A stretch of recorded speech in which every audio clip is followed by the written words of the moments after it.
The remnants of dessert lay scattered on the plates, crumbs mingling with polite, strained silence around the long dining table. My late husband Michael's family gathered, the air thick with unspoken things I'd learned to navigate over the past few years. My son, Liam, 10 years old, had thankfully escaped to the basement with his cousins earlier. Oblivious, I hoped, to the undercurrents I navigated with forced smiles and shallow breaths. I thought maybe, just maybe, we'd made it through another tense family dinner unscathed, fulfilling my obligation for Liam's sake. That's when my sister-in-law, Jessica, stood up. She tapped her wine glass with a spoon, a sharp ting cutting through the quiet murmurs. Everyone turned towards her, expectantly. I braced myself, a familiar knot tightening in my stomach. Jessica always loved an audience. "Okay, everyone," she began, adopting a tone of performative concern, glancing briefly at her husband for silent support before panning her gaze across the table. "I think we need to talk about, well, the tension in this family." She sighed dramatically, as if bearing a great burden for the collective good. I know I'm not the only one who's felt it, this sense of awkwardness, whenever we're all together now. And I think, she paused, leaning forward slightly, we need to be honest about where it's coming from. My breath hitched. Though no one looked directly at me yet, I felt a cold dread creeping up my spine. This felt rehearsed, targeted. "I'm not trying to stir up drama," she continued, her voice smooth as silk, a practiced veneer of reasonableness. "But I think it's fair to say things haven't felt the same since Emily rejoined us after Michael." She finally used my name, addressing the elephant in the room, while simultaneously making me feel like the unwelcome elephant. The phrasing "rejoined us" subtly reinforced my outsider status. "I'm not saying you haven't been through a lot," she added, turning her gaze towards me now, dripping false sympathy that felt more insulting than outright hostility. "We all grieved Michael, we all loved him, but we've also had to move forward. And I think," she looked around the table again, gathering consensus, "some of us feel like we're constantly walking on eggshells now." Some of us. I quickly scanned the faces around the table. My mother-in-law, Susan, suddenly found her folded napkin incredibly fascinating. My father-in-law, Richard, leaned back slightly in his chair, arms folded defensively across his chest. A few cousins fidgeted, pretending to adjust their silverware, refusing to meet my eyes. Then Jessica smiled, a bright, sharp, triumphant smile that didn't reach her eyes. "So," she announced, her voice deliberately light, casual even, "I thought, just to clear the air, maybe we could just vote? No hard feelings, really," she insisted, waving a dismissive hand. "Just a quick show of hands." My blood ran cold. Vote? Vote on what? "Should Emily," she announced, her voice sickeningly sweet now, each word a carefully aimed dart, "perhaps be uninvited from future family events? You know, just for the sake of overall peace?" For a heart-stopping second, I thought I was hallucinating. This couldn't be real. It felt like something out of a bizarre, cruel play. Then, across the table, a hand went up. Susan's. Then another. Richard's. Then Liam's aunt. Then his uncle. Then cousins, spouses I barely knew. One after another, hands rose around the polished wood table, a silent, chilling consensus forming in the lamplight. Every adult hand except one, Grandpa Frank, who sat staring grimly down at the table, his weathered hands clenched firmly in his lap. I couldn't breathe. The room started to spin, blood rushing in my ears like a tidal wave. My face felt simultaneously numb and burning hot. Just then, I felt a small, insistent tug on my sleeve. Liam! He had come back upstairs, maybe for more cake, maybe because he sensed the sudden, awful shift in the room's energy. He looked around the table at the sea of raised hands, his brow furrowed in complete confusion. Then he looked up at me, his innocent eyes wide with bewilderment and dawning hurt.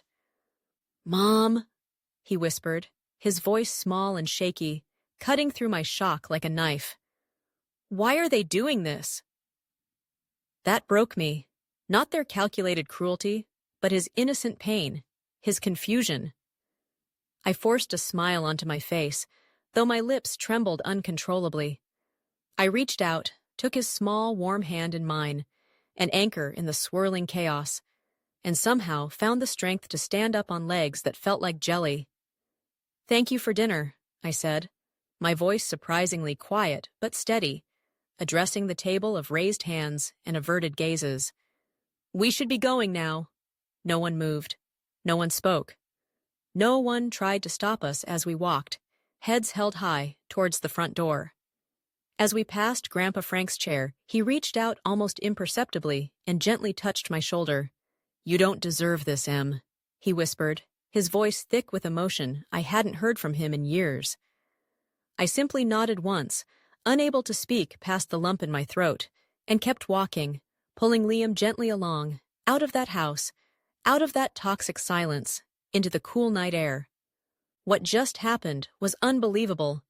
A targeted public humiliation I never imagined possible. But as the heavy front door clicked shut behind us, one thing echoed louder than their silence. This wasn't over. Not by a long shot. If you've ever felt cornered, underestimated, or unfairly targeted by those who should have supported you, and believe in the quiet strength it takes to eventually fight back, make sure you subscribe to Life Stories. You absolutely need to see how Emily's story unfolds from here. Sundays used to mean something entirely different in my life, before the accident that took my husband, Michael. Before the silence descended, before that awful vote, before Sundays were loud, chaotic, and warm. They were filled with the comforting symphony of family life, kids, including my Liam and Jessica's children, running barefoot through the sprinkler in the sprawling backyard of my in-laws' suburban home, their shrieks of laughter echoing through the open windows. The air would be thick with the scent of roasting chicken and garlic bread browning in Susan's oven. Grandpa Frank would invariably have his old portable speaker out on the patio, playing crackly country music tunes that made Jessica roll her eyes while Michael and Richard debated football scores. There was an easy rhythm to it, a sense of belonging I had naively assumed was permanent. After Michael's sudden, shattering accident 3 years ago, Sundays became the loudest, most unbearable silence I had ever known. In the immediate aftermath, of course, everyone rallied. The initial wave of grief brought with it a flood of support. Dinners I didn't have the energy to cook appeared magically on my doorstep, left by neighbors or cousins. Jessica, surprisingly, came over several times with store-bought casseroles that tasted like cardboard, but were offered with hugs that smelled faintly of her signature lavender perfume, a scent I now associate with controlled, conditional affection. My in-laws, Susan and Richard, were insistent, almost demanding, that I stay close, that Liam and I needed family around us during that raw, bewildering time.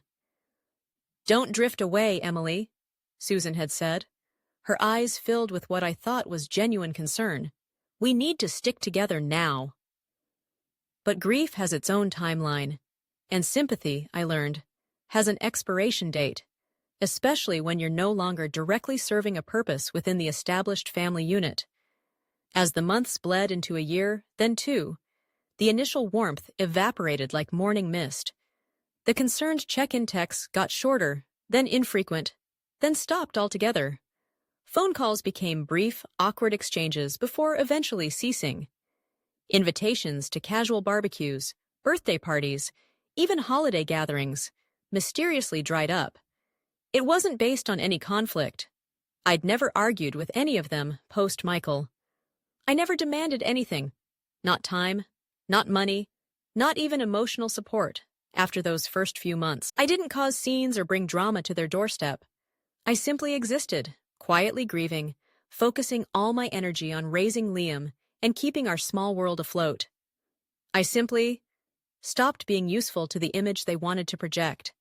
And that's when the slow, dawning, painful realization hit me. I had likely never been accepted as Emily, as family in my own right. I had been tolerated, perhaps even liked in a superficial way, as Michael's wife. Without him as the bridge, without my role as his partner, I was just adrift. A reminder of their loss, perhaps. Or maybe, more cynically, a reminder of a life. Single motherhood, financial struggles. They didn't want contaminating their perfect picture. But Liam, my sweet, observant Liam, he never stopped wondering. He was only 7 when his dad died, a confusing blur of hushed voices and unfamiliar sorrow. Now, at 10, he still carried Michael's easy smile, the same dimples deepening when he laughed, and possessed that same quiet way his father had of observing people, seeing more than he let on. "Mom," he asked me one evening, out of the blue, while we were doing dishes, his small voice filled with genuine puzzlement. "Why doesn't Grandma Susan ever call us anymore? Or Aunt Jessica?" My heart constricted. How do you explain calculated exclusion to a child who just wants to feel loved by the people who share his father's blood? I fumbled for an answer that wouldn't shatter his remaining illusions. "Oh, honey," I'd said, keeping my voice light. "Maybe they're just really busy. You know how grown-ups get? Or maybe they still find it hard to talk sometimes because it reminds them of Daddy." He nodded slowly, accepting my flimsy explanation, but I saw that familiar shadow of sadness settle into his little chest, a quiet hurt I couldn't kiss away or fix with a Band-Aid. He missed them, missed the idea of them, in a way I couldn't fully mend. And it was for him, solely for him, and that persistent sadness in his eyes, that I decided to try one more time. So, when Jessica messaged me unexpectedly one Thursday afternoon, the first direct contact in months, my guard immediately went up. "Hey! Thinking of you guys. Family dinner Sunday here, nothing fancy. Would be nice to see you and Liam." I froze, staring at the screen. I reread the casual text 5 times. It felt off, disingenuous, almost like bait. My instinct screamed at me to ignore it, to protect myself and Liam from another potential dose of polite indifference or subtle exclusion. But then I made the mistake of mentioning it to Liam. His entire face lit up. "Really? We get to see Grandma and Grandpa? And Levi?" Levi was Jessica's son, closest in age to Liam. The pure, unadulterated hope radiating from him was blinding, and in that moment, my own reservations, my own self-protective instincts, crumbled. His hope trumped my fear. That's all it took. I texted Jessica back. "Sounds lovely. We'll be there." A decision driven by love for my son, walking us straight towards the ambush I didn't yet know was waiting. We arrived 10 minutes early, a habit ingrained from years of trying too hard not to cause any inconvenience. Liam practically vibrated with excitement beside me in the car, bouncing his leg. My own stomach, however, was doing slow, nervous flips. Pulling into the familiar driveway of Susan and Richard's immaculate suburban home felt less like coming home and more like preparing for inspection. The lawn was perfectly manicured. The windows gleamed. Not a single stray leaf dared mar the pristine concrete path. It looked less like a lived-in family home and more like a carefully curated magazine spread titled Order and Control. Jessica met us at the door, predictably. Her smile was wide, bright, and didn't quite reach her eyes. "Emily! Liam! You made it!" she chirped, pulling me into a brief, stiff hug that smelled strongly of lavender and something steely I'd come to recognize as control. "You look great," she added, brushing her smooth cheek briefly against mine in an air kiss that avoided any real contact. Before I could offer a reciprocal pleasantry, Liam shot past us like a rocket. "Levi!" he yelled, already halfway down the hall towards the sound of video games emanating from the family room. Jessica laughed, a tinkling sound that felt rehearsed. "Boys," she sighed theatrically, then turned her attention back to me, her smile tightening almost imperceptibly. "Come on in." I followed her slower, my initial apprehension solidifying with each step into the cool, perfectly ordered house. Not a toy out of place, not a cushion askew. It felt preserved, not lived in. I murmured a hello as we passed the den, where Richard sat engrossed in a football game. He offered a brief nod in my direction, his eyes already flicking back to the screen before the nod was even complete. In the spacious, gleaming kitchen, Susan stood at the island, meticulously slicing lemons for her signature iced tea. She glanced up as I entered, her conversation with Jessica halting mid-sentence.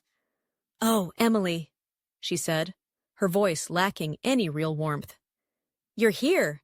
She immediately returned to her lemons, her back partially turned to me. "No, good to see you. No inquiry about our drive. Just a flat acknowledgement of my presence." "Can I help with anything?" I asked, my voice sounding overly bright even to my own ears. Susan waved vaguely towards a large wooden bowl. "You can toss the salad, I suppose." Jessica quickly handed me the bowl and tongs, and then the two of them resumed their earlier conversation, leaning closer together, their voices dropping slightly, punctuated by shared laughter at things I clearly wasn't meant to understand. I stood there for a moment, holding the salad bowl, feeling utterly dismissed. I tossed the greens, added the pre-portioned toppings, and then quietly placed the bowl on the counter, retreating from the kitchen as gracefully as I could. I had become adept at smiling in places I didn't belong, a silent performance of polite acceptance. When dinner was served in the formal dining room, I noticed Liam was already happily seated at the designated kids' table with Levi and a younger cousin, chattering away. Jessica served the children first with exaggerated care. When it came time for the adults, I found myself having to subtly reach around larger serving platters, already placed strategically, making it just slightly awkward for me to get a plate and serve myself. Small things, yes, but they were cumulative, tiny bricks building a wall of exclusion. Conversation buzzed around the long table during the meal. Excited talk of work promotions, updates on college applications for older cousins, detailed plans for upcoming European vacations. Not once did anyone direct a question towards me about my work, or more importantly, ask how Liam was really doing in school or managing without his dad. It was as if we were observers, ghosts at their feast, present but not truly participating. The only genuine moment of warmth in the entire evening came, as it often did, from Grandpa Frank. He moved slowly now, relying heavily on a polished wooden cane Michael had gifted him years ago, but his presence felt as solid and steady as ever. He deliberately chose the empty seat beside me. He didn't say much at first, just ate quietly. Then, he picked up the bread basket and passed it directly to me, bypassing others. "I'm glad you came, Em," he said, his voice low and gravelly, meant only for me. "Liam needs to know he still belongs here, needs these connections." He paused, looking at me with kind, knowing eyes. "And you do too," he added softly. "Even if the rest of them don't quite know it yet." I swallowed hard against the sudden lump forming in my throat, nodding my thanks, unable to speak for a moment.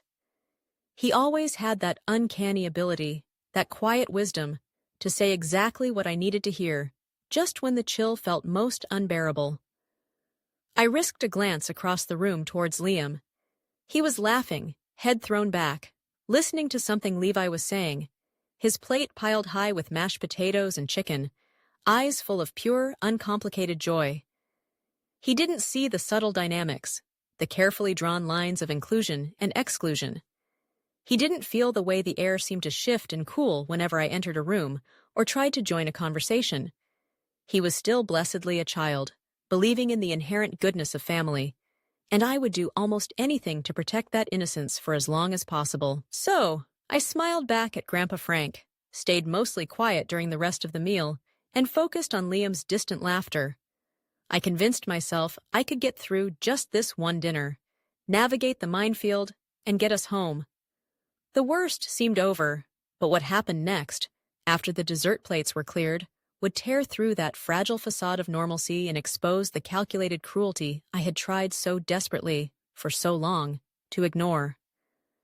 Liam's whispered question, "Mom, why are they doing this?" hung in the thick, suffocating silence that instantly followed the final wave of cruel laughter.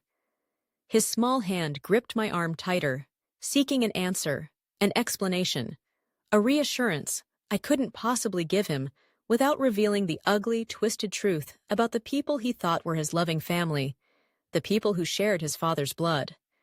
My own smile, the forced, brittle shield I'd worn all evening like ill-fitting armor, finally shattered internally, though I fought desperately with every ounce of willpower to keep my features composed, neutral. Inside, however, I was reeling, adrift in a sea of shock and humiliation. It felt exactly like being slapped, hard, across the face.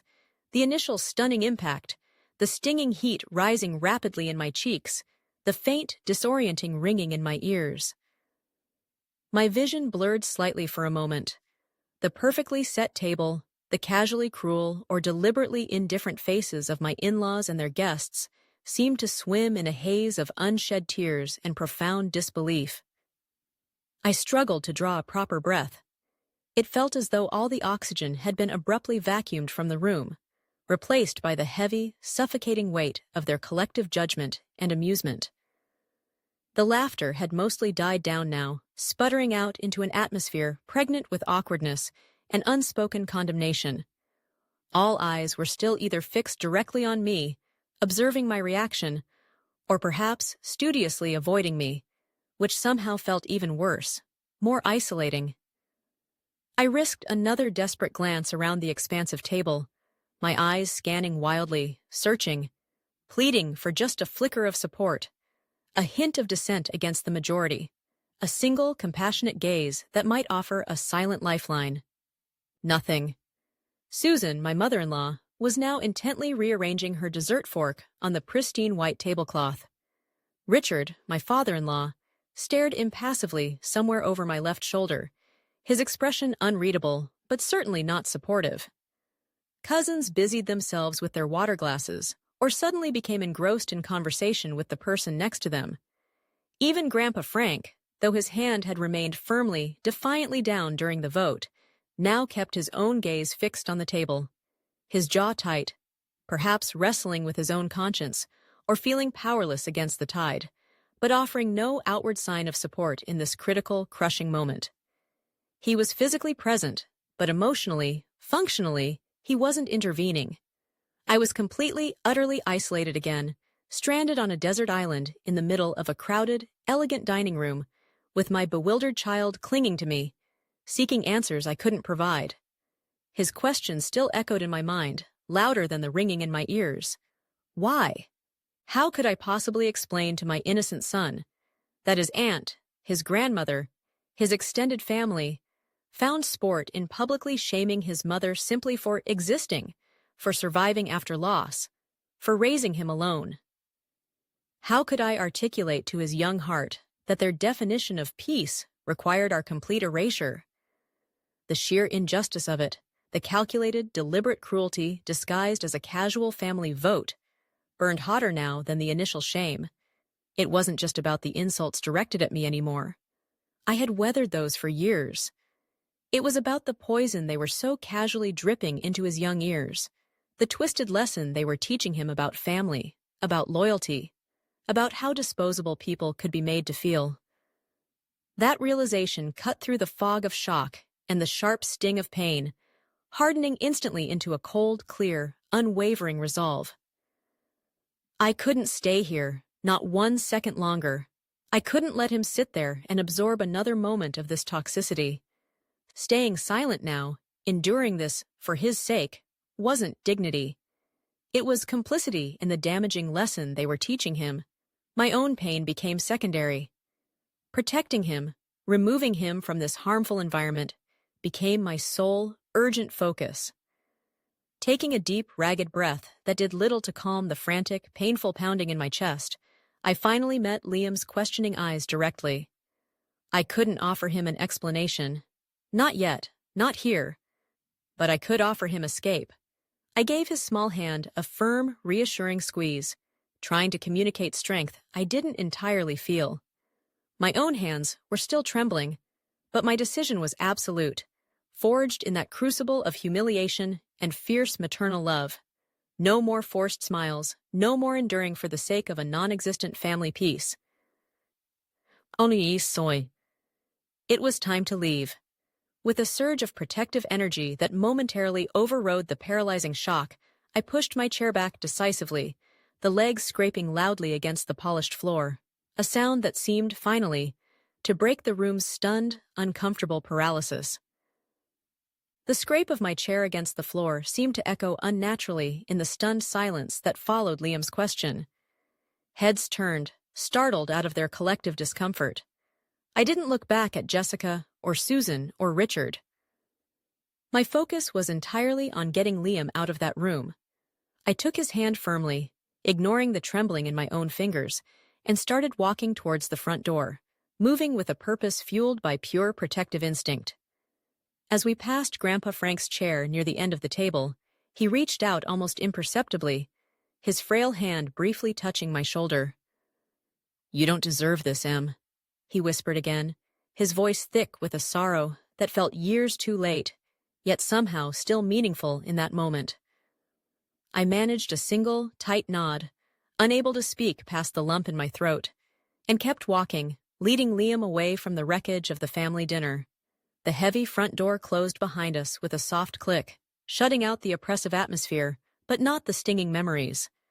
The cool night air felt like a balm on my burning cheeks, but the relief was fleeting. We walked to my old car in near silence, the only sound our footsteps on the paved driveway under the glow of the porch light they hadn't bothered to turn off for our departure.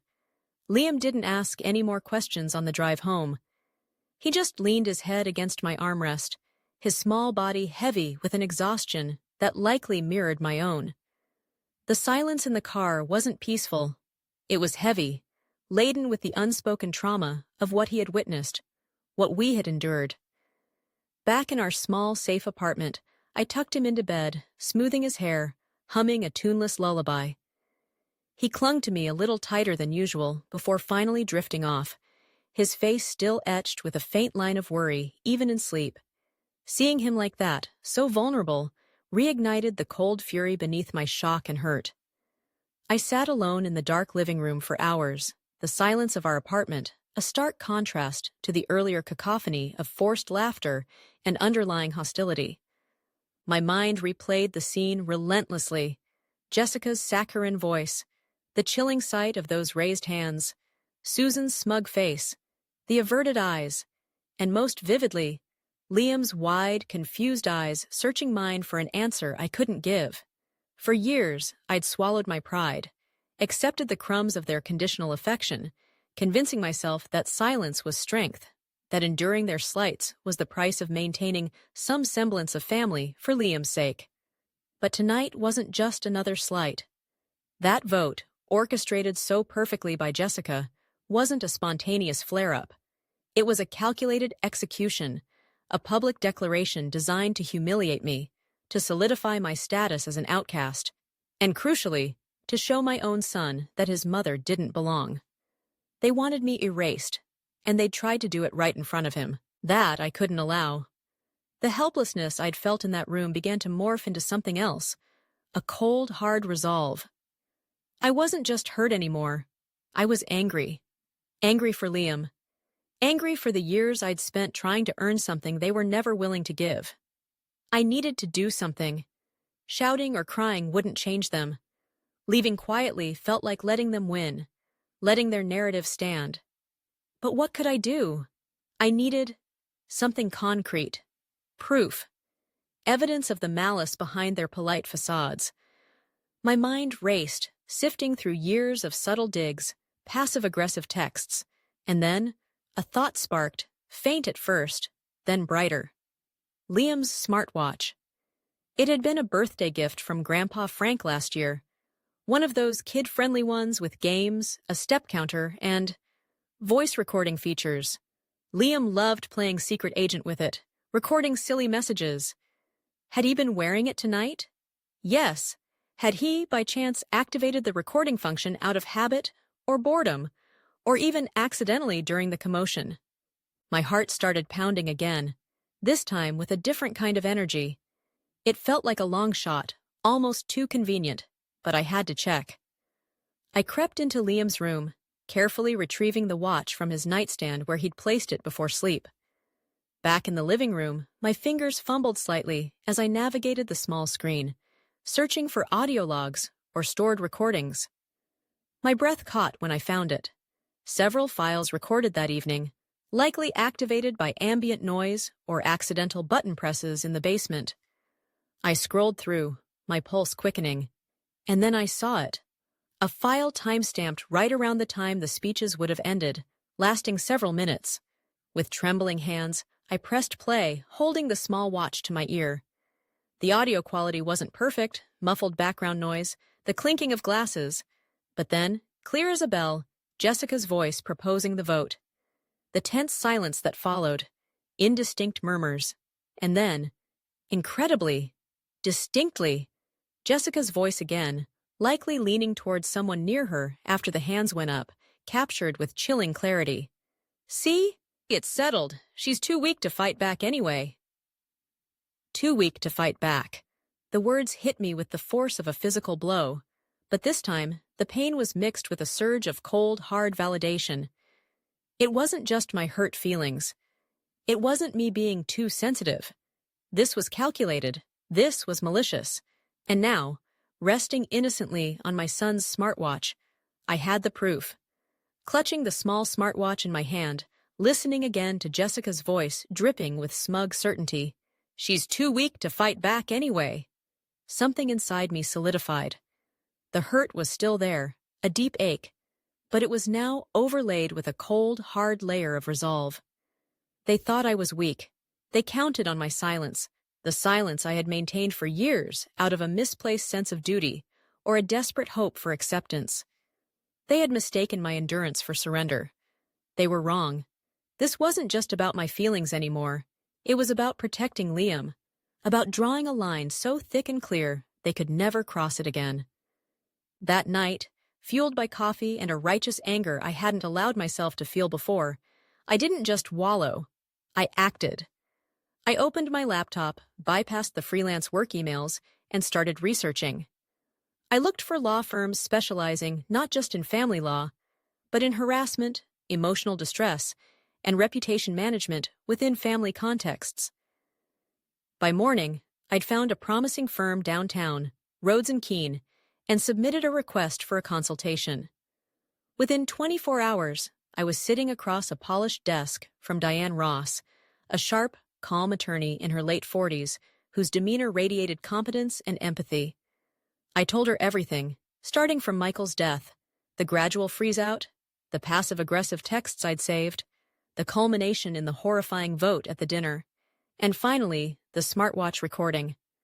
I played the crucial audio clip for her right there in her quiet office. Diane listened intently, her expression unreadable at first. She didn't blink, didn't interrupt. When the audio finished, particularly after Jessica's damning line, she simply leaned back slightly. "They don't expect you to push back, do they?"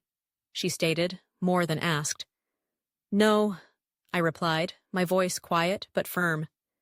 "They never have, but I'm not doing this just for me. I'm doing it to protect my son." Diane reviewed the text messages I'd printed, noting dates and patterns.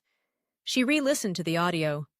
"What happened at that dinner, especially with your son present, crosses a line from familial dysfunction into targeted harassment and potential infliction of emotional distress, particularly concerning a minor," she explained calmly. "The recording is key. Jessica's statement about your perceived weakness reveals intent. We discussed options. A lawsuit felt too draining, too prolonged. What I wanted was boundaries, protection, a clear signal that the rules had changed." Diane nodded. "A strongly worded cease and desist letter sent from the firm is the appropriate first step," she advised. "But we won't just make vague threats. We'll attach documentation, reference the pattern of exclusion evidenced by the texts, cite specific quotes and timestamps from the audio log. We make it unequivocally clear this isn't just about hurt feelings. It's about calculated psychological harm, deliberate social exclusion witnessed by a child, and explicit manipulation." She paused. "And we include a warning regarding future conduct, specifically concerning Liam." That part felt heavy, but necessary. We drafted the letter over the next day. It was precise, professional, and legally sound. It detailed the pattern of behavior, quoted Jessica directly, "She's too weak to fight back anyway," was indeed in bold print, and formally demanded an immediate cessation of all harassing, exclusionary, or undermining actions towards both me and Liam. It also clearly stated, that any further attempts to create a hostile, emotional environment for Liam, or to interfere with my parental relationship, would compel us to explore further legal remedies, including notifying relevant child protective services about the unhealthy dynamics and potentially seeking court orders to limit unsupervised access. The closing paragraph, adapted slightly from the transcript's suggestion, read, "This firm represents a mother who, for years, chose silence in the hope of maintaining family harmony. That silence is no longer an option, nor is it a courtesy she is willing to extend when her child's well-being is undermined." Diane's team sent the letters 2 days later via certified mail. Separate, identical copies addressed individually to Susan, Richard, Jessica, her husband, and every cousin and spouse who had raised their hand that night. I didn't tell anyone they were coming. I went about my routine, made breakfast, packed Liam's lunch, dropped him at school, worked on a design project. But beneath the surface, there was a strange, unfamiliar calm. A quiet knowing that a boundary had been drawn in indelible ink.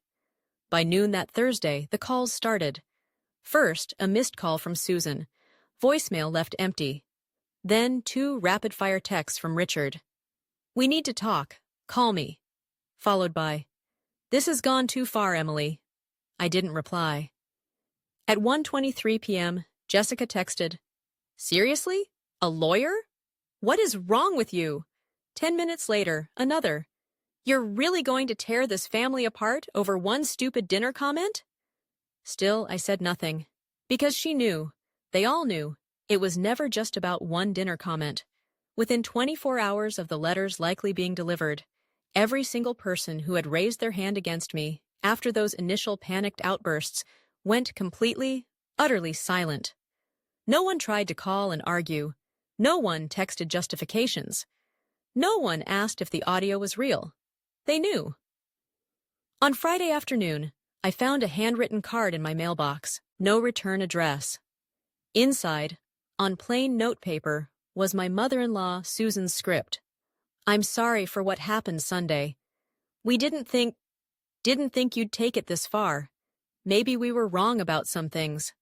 I read it once, noting the lack of real accountability, the focus on my reaction rather than their action, and placed it in a drawer, unacknowledged. Not long after, maybe Saturday morning, Grandpa Frank called. "Heard your lawyer gave 'em all heart attacks," he said, a low chuckle rumbling in his voice. "Place was like a tomb yesterday. Jessica's been quiet as a mouse." "She deserves worse," I said quietly, the anger still simmering beneath the surface. "She does," he agreed readily. "But I'm proud of you anyway, really proud." It's been 3 months now since the lawyer's letters went out, drawing a sharp, legally binding line in the sand. The silence from Jessica, Susan, Richard, and the others who raised their hands that night has been absolute. No more passive-aggressive texts, no guilt-inducing voicemails, no unexpected pop-ins. But unlike the heavy, judgmental silence I endured for years, this silence feels different. It feels clean. It feels like peace. I don't wake up dreading an interaction or bracing myself for the next subtle put-down disguised as a joke. I don't mentally rehearse polite deflections or spend energy trying to decipher their hidden meanings anymore. That constant low-level anxiety that had become my background noise for years has simply faded. Most importantly, Liam is okay. More than okay, actually. He doesn't ask about his cousins anymore, doesn't glance hopefully at the mailbox around holidays or his birthday, waiting for cards that never materialized even before the final incident. He seems lighter, less burdened by the confusing weight of their conditional affection. We've built new traditions, just the two of us, anchored in simple joy, not strained obligation.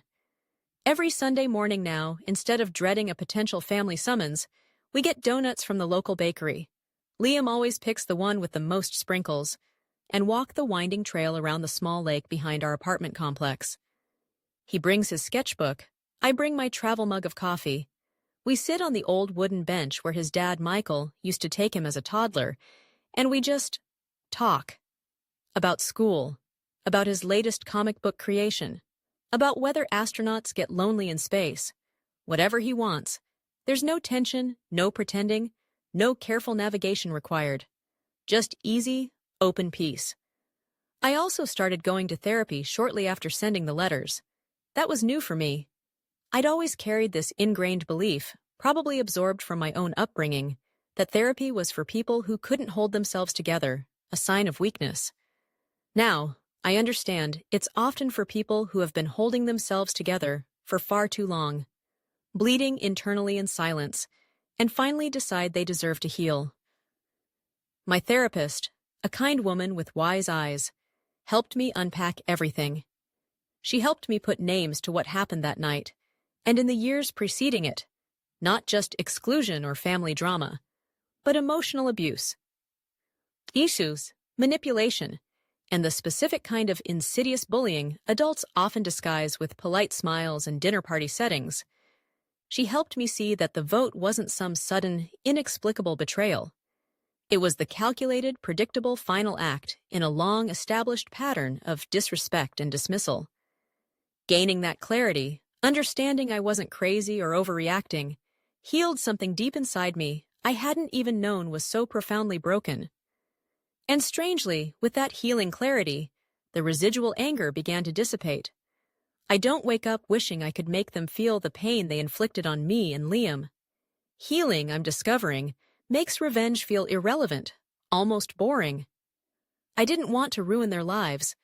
I just desperately wanted my son to have a mother who wasn't slowly being eroded by their toxicity, a mother who could finally show him what real strength looks like.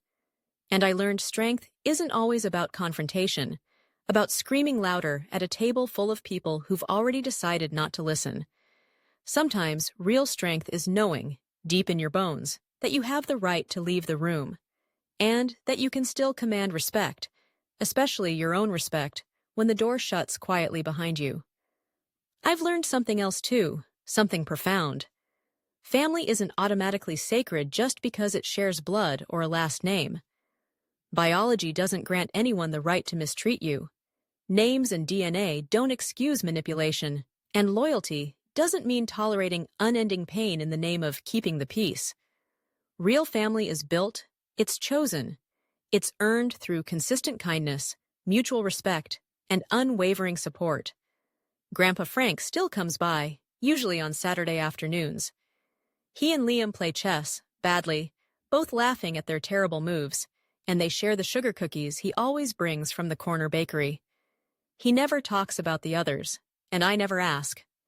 Last week, Liam looked up from his coloring book and asked thoughtfully, "Do you think they miss us, Mom?" I paused, considering it. "Maybe some of them do, sweetheart," I said honestly. "But missing someone doesn't automatically mean you treated them right, does it?" He nodded slowly, accepting that, and went back to his drawing. He's growing up with more wisdom than many adults I know. I used to think my story was about being shut out, excluded, erased, but it's not. It's about walking away and realizing, with startling clarity, that I didn't lose a family that day. I finally escaped one. And now, Liam and I are building something far better in its place. Not louder, not bigger, certainly not fancier, but infinitely kinder, infinitely safer, and completely, unequivocally ours. If this story resonated with you today, Wolfki, if you've ever been the quiet one in the room, the one underestimated, the one who chose peace over perpetuating conflict, then I hope Emily's journey gave you a little strength. Sometimes walking away, setting that boundary, isn't weakness. It's the loudest, most powerful statement you can make. If you connected with this journey of finding peace and self-worth, please like this video. It helps us reach more people. Share it with someone who might need this reminder today. And comment below. Have you ever had to walk away from a relationship or family dynamic to protect your peace? I truly read and value your insights. And finally, if you want more true stories like this, stories about resilience, healing, and finding your voice against the odds, please subscribe to the Lifestories1 channel and hit that notification bell so you don't miss our next story. Your support helps us keep telling stories that matter. Thank you so much for being here, for listening, and for being part of this community.